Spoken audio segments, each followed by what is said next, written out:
Psychonauts 2 is easily one of the best games of 2021. This is a unscripted review. All scripted reviews would be like super big games like Kingdom Bridge Spirits, which isn't super big, but something like that, or Deathloop, or Horizon, or Dying Light, or Far Cry. Now on to the review. Story is great. Pacing is great. The characters are so good. Every character has personality. No one has no personality. They all have personality, their own quirks, their own things you like about them. They're all great. They all interact with each other well and have good chemistry with each other really well.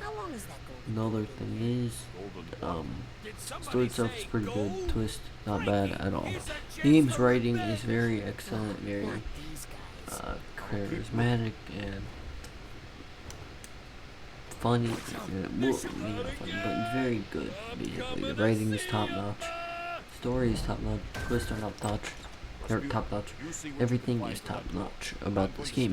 This game is also a ton of fun. Besides the story, it's a ton of fun.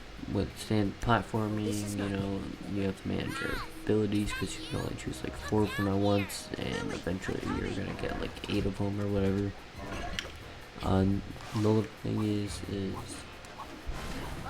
my one problem is the combat. Combat it's okay. It's not really that good.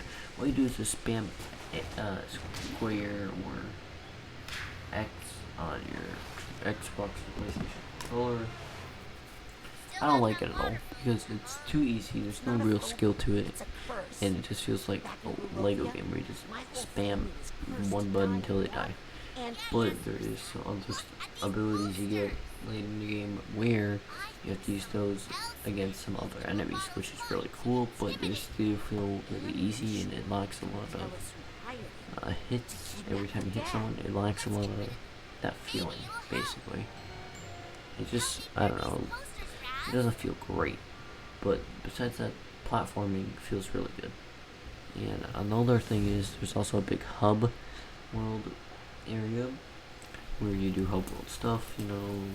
There's some optional missions. There are item machine where you buy, you have some stuff you can craft, stuff like that. Overall, it's not bad of a hub world. Also, all the abilities and the gameplay are really good. They all work out really well to each other. For example, there's one called like the one with fire, basically. That one's really good because some enemies can only die, or fire does more damage to them. And another thing is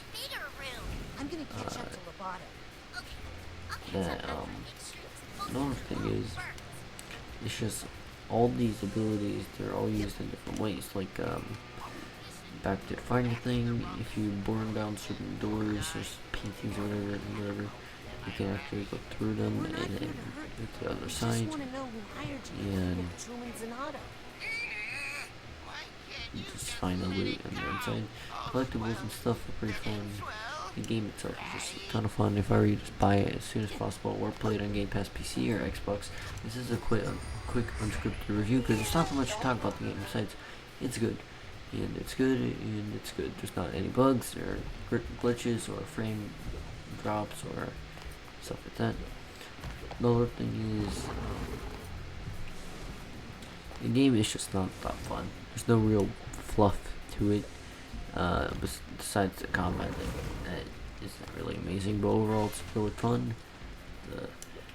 I would advise you to buy it as soon as possible because you won't be disappointed from the story. The story itself is just worth it, but you also have an optional task and the game itself, obviously. I would say it's worth it.